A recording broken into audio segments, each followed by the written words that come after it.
আসসালামু আলাইকুম। আশা করি সবাই ভালো আছেন। সবাইকে স্বাগত জানাচ্ছি হুমায়রা কিচেনে নতুন একটি রেসিপি দেখার জন্য।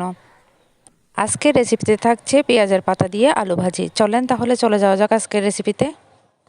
চুলায় একটা প্যান বসিয়ে দিয়ে পরিমাণ মতো তেল দিয়ে নিচ্ছি। এখন দিয়ে দিচ্ছি পেঁয়াজ কুচি, মরিচ কুচি আর রসুন কুচি দিয়ে ভালো করে একটু ভেজে নিতে হবে।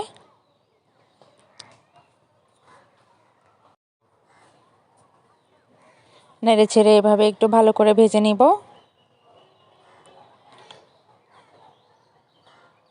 যখন হালকা ভাজা হয়ে যাবে তখন অন্যান্য মশলাগুলো দিয়ে নেব। এখানে আমি নিয়েছি লবণ, মরিচের গুঁড়া, হলুদের গুঁড়া আর মশলার গুঁড়া। এগুলো রান্নার পরিমাণ অনুযায়ী দিতে হবে। আমি কতটুকু রান্না করতেছি তার উপর ডিপেন্ড করে কতটুকু মশলা দিতে হবে। এখানে আসলে বলে দেওয়ার কিছুই নেই।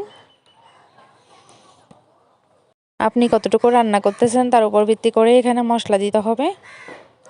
এখন এই পর্যায়ে দিয়ে দিচ্ছি একটু পানি দিয়ে ভালো করে মশলাটাকে কষিয়ে নিতে হবে। আমি প্রায় 5 মিনিট মশলাটা কষিয়ে নিয়েছি। মশলা কষানো হয়ে গেছে। এখন পেঁয়াজের পাতা আর আলু দিয়ে নিচ্ছি। এগুলো আমি ভালো করে ধুয়ে পানি ঝরিয়ে নিয়েছিলাম। এখন এগুলা দিয়ে ভালো করে নেড়ে ছেড়ে মশলার সাথে মিক্স করে নিতে হবে। ডেকে দিচ্ছি কিছুক্ষণের জন্য।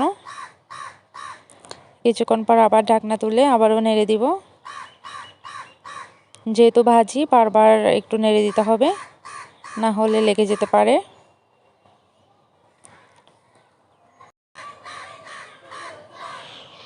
আবারও ঢেকে দিচ্ছি। এভাবে কয়েকবার নেড়ে দিতে হবে। এখানে এক্সট্রা কোনো পানি দিব না, অল্প আছে ভাজিটা করতে হবে। এই ভাজিটা অনেক বেশি টেস্টি হয়, আপনারা চাইলে ট্রাই করতে পারেন।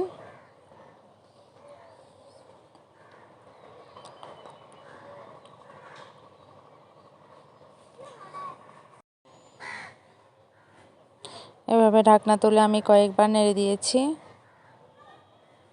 দেখলেই বুঝতে পারবেন। এখন ভাজি প্রায় হয়ে গেছে। এখন ধনিয়া পাতা দিয়ে দিচ্ছি। ধনিয়া পাতা দিয়ে আরও 5 মিনিট রান্না করে নিতে হবে, অল্প আছে।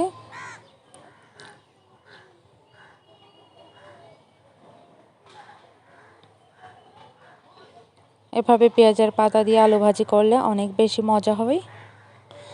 আপনারা চাইলে ট্রাই করতে পারেন।